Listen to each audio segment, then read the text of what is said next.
दोस्तों, क्या आप जानते हैं कि आसमान से बिजली क्यों गिरती है और बारिश के मौसम में ये घटनाएं आम बात हो गई हैं। इससे दुनिया भर में अगर बात करें तो लाखों या हजारों की तादाद में व्यक्तियों की मौत हो जाती है। तो आखिर क्यों गिरती है ये बिजली, इसी के बारे में आज हम चर्चा करने वाले हैं। जैसा कि आप जानते हैं कि बादलों में बिजली चमकती है और ज़मीन पर गिरती भी है, जो कि अक्सर नुकसानदेह भी होती है। इसके कुछ तथ्यों के बारे में आज हम चर्चा करेंगे। आखिर बिजली क्यों गिरती है? आसमान में बादलों का हवा के वेग से एक दूसरे की विरोधी दिशा में जाते हुए टकराना, इससे घर्षण उत्पन्न होता है और इस घर्षण के कारण एक विद्युत पैदा होती है जो हमारे पृथ्वी पर पहुंचती है। इसे ही बिजली का गिरना कहा जाता है। अब आप बात करते हैं कि ये बिजली पृथ्वी पर पहुंचती कैसे है। जब घर्षण से उत्पन्न विद्युत आसमान की बूंदों में भी प्रवाह में काफी नाकाफी रहता है तो ये पृथ्वी पर कंडक्टर तलाशती है। अब कंडक्टर क्या होता है ये जान लेते हैं। कंडक्टर यानी कि सुचालक, जैसे हमारे विद्युत के लिए जो हमारे मनुष्यों को प्रभावित करने का कारण क्यों है। यह आकाशीय बिजली पृथ्वी पर पहुंचने के बाद ऐसे माध्यम को तलाशता है जहां से वह गुजर सके। आपने अक्सर सुना होगा कि यह पेड़ों के पास अधिक गिरती है और ऐसे पेड़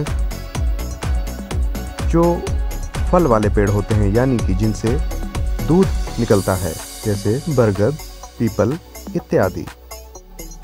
यह आकाशीय बिजली बिजलियों के खंभों के संपर्क में आती है और उसके लिए कंडक्टर का काम करती है।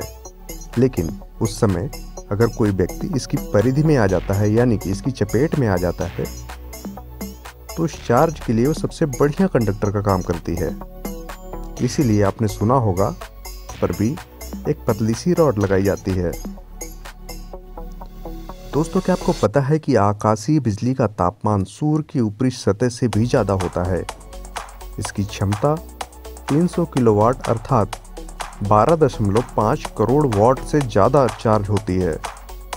लेकिन ये बिजली इसलिए ज़्यादा नुकसानदेह नहीं होती है क्योंकि इसकी जो टाइमिंग होती है, यानी कि समय की बात करें तो मिली सेकंड से भी कम होता है, यानी कि 0.0005 सेकंड से भी कम होता है। होने की संभावना दोपहर के वक्त सबसे ज़्यादा होती है। एक अध्ययन के मुताबिक पाया गया है कि आकाशीय बिजली औरतों से ज़्यादा आदमियों को प्रभावित करती है।